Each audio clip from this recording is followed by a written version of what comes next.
including Clapper, Brennan, Susan Rice, John Kerry, Brian McKeon, Loretta Lynch, Andrew McCabe, and Avril Haines, who all probably should be in jail. They talk about a sensitive topic. Wait a minute. The Steele dossier, that fake propaganda piece that was generated by Hillary, that was a factor? Wait a minute. It was or was not? It was. Oh. Did the CIA rely on it? No. Why not? Because it wasn't part of the corpus of intelligence information that we had. Yes, it was. It was not in any way used as a basis for the intelligence community assessment that was done. It was not. Busted! John Brennan, ex-CIA director under Obama, now in trouble courtesy of Congress. He's already been in trouble, of course, been on everybody's radar for a long time. But now Jim Jordan, the chairman of the Judiciary Committee, is sending over a full referral to Attorney General Pam Bondi, saying, all right, Bondi, this guy's bad news, and here's why. And he's going to give us a little bit of excerpts from the transcripts, talking with Gates and talking with others, and we'll go through that, but we'll also back this up with some ultimate documentation about Brennan's lies, because they are numerous and they have resurfaced in recent months. We got Tulsi Gabbard and others who are reminding us just how far this dude has fallen from serving America. But here's where it started. Representative Jim Jordan came out. He says, John Brennan lied to Congress. Today, we referred him to the Department of Justice for criminal prosecution. And here's how it starts. Says, all right, Pam Bondi, from the Committee on the Judiciary, drafted October 21st, we now write to you. Here's why. We write to refer significant evidence that former director of the CIA, John Brennan, knowingly made false statements during his transcribed interview before the committee on May 11, 2023. Footnote 1. So he lied to Congress internally to the committee during a transcribed interview. So not actually, they're saying, lies to Congress in open session, although we have a clip of that with Trey Gowdy coming up. Now, while testifying, John Brennan, ex-CIA director, he made numerous willfully and intentionally false statements of material fact, contradicted by the record that was established by the CIA, which we'll look at their documents, and the House Permanent Select Committee on Intelligence. Writing, under 18 U.S. Code, Section 1001, a witness commits a crime if he knowingly and willfully makes any materially false statement or representation. And this is with respect to any investigation or review conducted pursuant to the authority of any committee of Congress. Now, Congress cannot perform its oversight function if the people who come before it lie through their teeth to us. We need truthful testimony. Making false statements before Congress is a crime that undermines the integrity of the committee's constitutional duty to conduct oversight. Now, the points below, Pam, they support an investigation. You should open up a case file if you haven't already. Here's why. 1. Brennan falsely denied that the CIA relied on the discredited Steele dossier in drafting the post-election intelligence community assessment. And now might be a good time to just pause and refresh our recollection on exactly how this went down. Remember, this was an unclassified memo that now was released by Tulsi Gabbard, and it was assembling all of the documents that shows that John Brennan and the Obama cabal were trying to coup our country out of a legitimate election. And here's the timeline. Remember, August 31, 2016, before Trump obliterates Hillary, Homeland tells Clapper, who's Obama's DNI, the old Tulsi, he said there was no indication of a Russian threat. No indication at all. Month goes by, and not even a couple days. Then September 2nd, FBI, they said, was uncomfortable implying that there was definitive information that Russia does intend to disrupt our elections. They're like, we got to soften this up about Russian election. We have no evidence of any interference from them. They said that. Here's an excerpt from the communications that are being emailed back and forth to each other. Then September 9th, a couple days go by. ODNI and Presidential Daily Briefer, they say that an upcoming Obama brief should make clear that Russia, quote, is probably not trying to influence the election by using cyber means. Several intelligence community officials agree. They all write it, sending these memos back and forth. Hey, Russia is probably not going to be able to, question, influence the election by using cyber means. The lead author on the Presidential Daily Brief agrees. Hey, we agree. Russia is probably not and will not try to influence the election by using cyber means to manipulate the election infrastructure. Got it. This dude sends that email too. But something happened. Oh, yeah. This was when Hillary was going to crush Trump. Remember the New York Times had their stupid little speedometer? It's like 92% for Hillary. Oops. Oh. Oh, what a glorious night that was. Yes, if we're going further, Russia has some capability, but doesn't mean that they're going to change the outcome or do anything. So it's not conclusive and they don't support it. Then September 12th, they publish an ICA. And the report, this is before Obama ordered a new one, says that foreign adversaries do not have and will probably not obtain the capabilities to execute widespread and undetected cyber attacks. Okay, they can't even do it if they wanted to. Then October 7th, ODNI and Homeland, they suppress that intelligence findings in their press release that states with confidence they know that they come out and they say the Russian hacked Hillary's emails. Okay, so they're starting to seed this. Now we've got two separate issues. Did the Russians hack Hillary's emails with WikiLeaks and all the things? Or did the Russians help rig the election? Now there is still supporting evidence. They say their statement omitted the fact that the FBI and the NSA had low confidence in saying those came from Russia, but there still is supporting evidence that the Russian government did hack the DNC and the DCC. Like, that's probably true. But then Trump beats the pants off of Hillary Clinton, shocking the whole planet. And something changed. They lost everything. So what happened? A month goes by. December 7th, the IC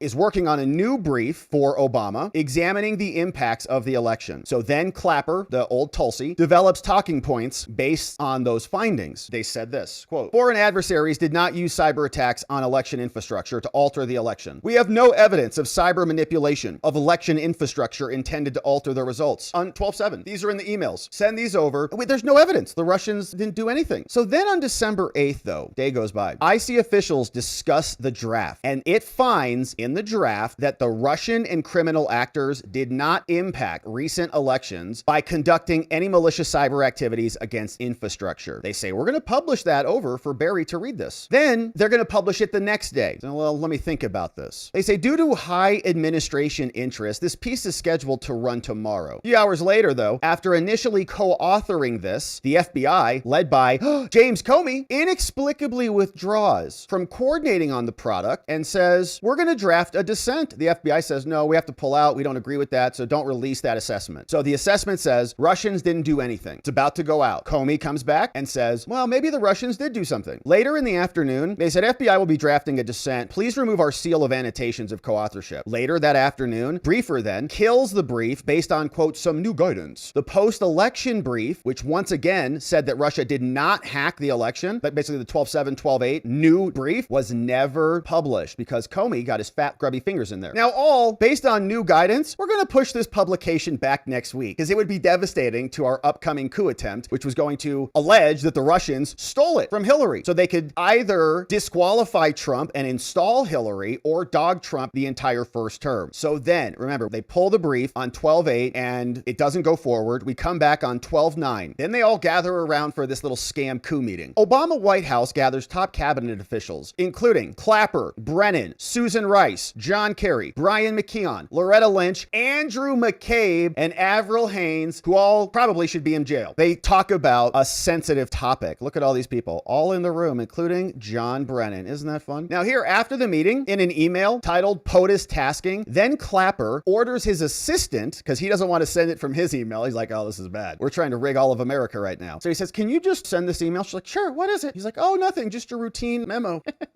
Committing treason, have fun. And so she sends an email to the ODNI leaders tasking them with creation of an assessment per the president's request. Okay, Obama orders it. Obama says, and so this is from the assistant, from Clapper's assistant, because he's too much of a coward to send it himself. He says, pursuant to the meeting, can you do this and do this? And she sends it out, and the assessment is going to address the following questions. How did Moscow rig the election? How many votes did they give to Hillary? Why did they steal this for President Trump? It's all just made up crap. So the same day, because they changed it immediately, they had all of the data. Then what came out? What changed all of this? All of a sudden, same day, and we're going to find out what it is. The deep state officials in the intelligence community began blatantly leaking false intelligence to the Washington Post, and Comey and many others were doing the leaking, as proven by the unpublished Daily Brief and others, and they said Russia was interfering. Later that evening, another leak to the Washington Post also alleged, falsely, that the CIA concluded that the Russians intervened to help Trump. All traitors, man, for rigging this. this. They concluded in a secret assessment, the CIA, that Russia intervened to help Trump. Lied to everybody. The IC officials again leaked to the media, this time claiming that officials believe with a high level of confidence that Vladimir Pooty-Poo was personally involved, right? So the story just goes deeper and deeper. Then, though Obama admits in December, well, there's no evidence of the machines being tampered with. He says, I'm concerned about potential hacks and it could hamper vote counting and the actual election process in December after the election. Then a whistleblower comes out, questions the leadership. Well, how come you just created a new book report that is the opposite of all of your prior book reports? The whistleblower is immediately removed from the emails. One dude calls him out. He's like, this is ridiculous. You just changed your story 180 degrees because your candidate lost? Yeah, right. Yeah, it was all above board. As long as you won, then it's rigged, then you lose, and now it's Russian rigging. The National Intelligence Officer for Cyber pressures the whistleblower to accept the findings. You better accept this. Then the whistleblower will say, you need to trust me on this, and you're not allowed to see it. The Obama administration then shares the unclassified memo, which is fake. On January 6th, the real insurrection that was attempted by these coosters, it falsely alleges that based on further information that had, quote, come to light right out of Brennan's booty since the election, is that Putin directed an effort to help Trump defeat Hillary, which was never in evidence at all, even in their little annexed reports. The assessment also suppresses intelligence from before and after the election, showing that Russia lacked the intent and the capability to even do it. They deceived the American public by claiming the IC did not assess the impact of Russian activities, which was none. The unpublished PDB, Daily Brief, it stated clearly that there was no impact. That's why they said we did not do an assessment of the impact. Oh, if Russia interfered, how many votes? Well, we didn't look into that. Well, why not? Because you know the answer is zero. They also assessed that Russia was responsible for leaking data. That was low confidence. Now, put all that on pause. That all happened. Then 3 years later, September 18th, 2019, the ODNI whistleblower assists in a FOIA request related to the Obama ICA. That's the 2017 new fake report. Specifically, the intelligence community official asks the whistleblower to search for material related to what? The Steele dossier.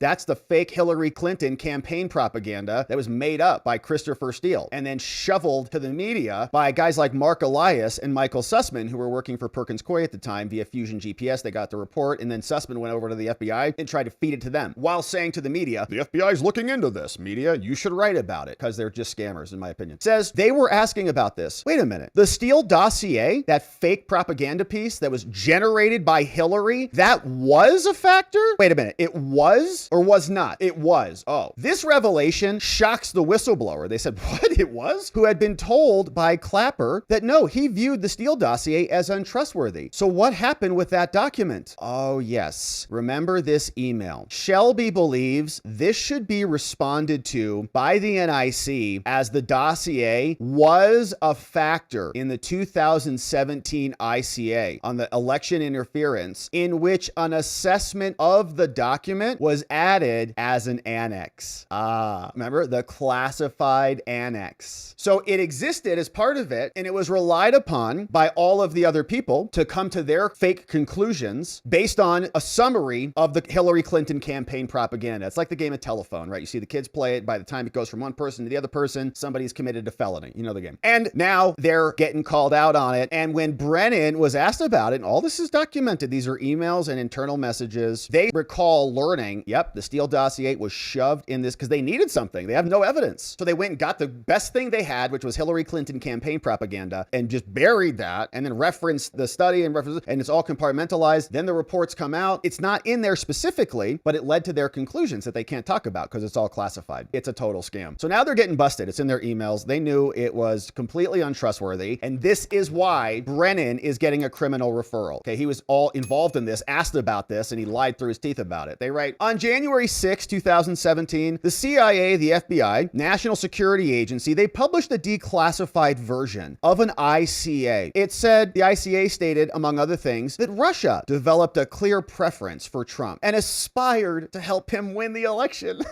It's like all the hallmarks of Russian disinformation. It's the same lawyer language that's being used against us by our hack CIA so-called leaders. The conclusion, now known to be false, was based in part on the Steele dossier, which was referenced in the intelligence community assessment main body text and further detailed in a 2-page classified annex. The Steele dossier was a series of reports containing baseless accusations about Trump's ties to Russia. It was compiled and delivered by a former British intelligence agent called Christopher Steele. Subsequent investigations confirmed that the Clinton campaign and the DNC, the Democrats, they paid Steele via the law firm Perkins Coie, which is where Mark Elias was working, and that's why he got hauled in to testify in the Michael Sussman trial, and then suddenly forgot everything. Mark Elias, very smart guy. I can't recall. I don't remember. Oh, it's a good question. You know, it was a long time ago. Okay. An opposition research firm, Fusion GPS, they drafted and made up fake derogatory information about Trump's purported ties to Russia, and they published this discredited dossier that they shared all over the place. In July 2025, the Trump administration, writes Jim Jordan to Pam Bondi, as you know, Pam, he declassified numerous documents showing that the main findings that they created were false, and the Obama administration knowingly fabricated the findings for the purpose of undermining the Trump administration. The newly declassified evidence that we all now see confirms that Brennan falsely testified to our committee. During a transcribed interview on May 11, 2023, Brennan stated that the CIA was not involved at all with the Steele dossier.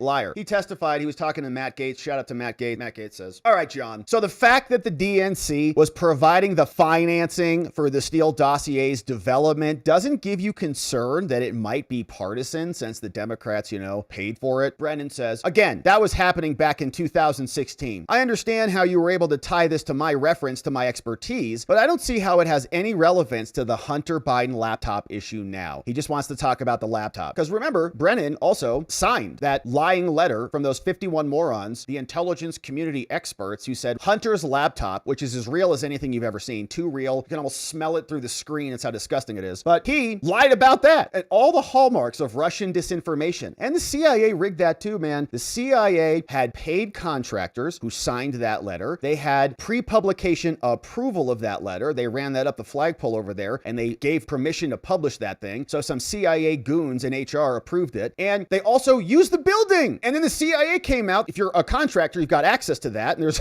evidence that this dude was going in and out. While working on it, Mike Morrell was the name of the dude. That was in 2020. Okay, so they've been rigging and scamming elections constantly, using the CIA's cover to do it. All the hallmarks of Russian disinformation. He doesn't want to talk about it here. Gates says, okay, well, that's fine. Well, you said that you signed this letter that we now acknowledge Joe Biden misused in a debate to fool the American public because you're this great Russia expert. So I'm trying to understand your Russia expertise, John. And you were involved in analyzing this information, says Matt Gaetz. Brennan says, no, I was not involved in analyzing the dossier at all. I said the first time I actually saw it, it was after the election. And the CIA was not involved at all with the dossier. You can direct that to the FBI and to others. Were you aware, says Gaetz, of the FBI's involvement with the dossier? He said, yes, I was. Because there's an annex in the intelligence community assessment that the Bureau asked to be included in there. It was their purview, their area, not ours at all. CIA had nothing to do with it. It was the FBI. Don't blame us, blame Comey. Now, a report also came out by the House Permanent Select Committee in 2017, and it was recently declassified. And now it shows that Brennan's testimony is false, explaining, according to the report, the intelligence community assessment included supporting evidence for the ICA's false claim that Russia, quote, aspired to help President Trump win the election. And the report directed the reader to review Annex A. Just go look in there from Annex A for additional reporting from an FBI source on Russian influence efforts. Christopher Steele, the fake intelligence expert who generated propaganda for Hillary. Annex A, which was only included in the highest classified version of the ICA, was a 2-page summary of the Steele dossier, along with some analysis that struggled to imply that some dossier findings might have been corroborated by intelligence.